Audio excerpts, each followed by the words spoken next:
So good morning guys. Today is January 19, 2022 and it's -1 degrees.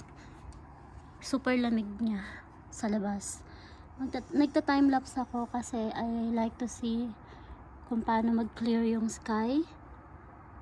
Kasi it's real dito, ito siya, Pilatus yan, Pilatus. Yung Pilatus Mountain, siya, yun yung pinaka-steepest funicular dito sa Switzerland. So, dahil pinaka-steepest siya, I have not been there kasi it's so scary for me.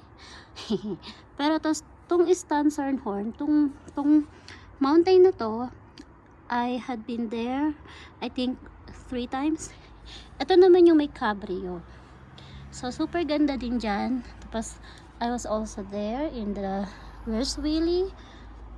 So, magta-time-lapse muna ako. Kasi naninigas ako dito sa lamig.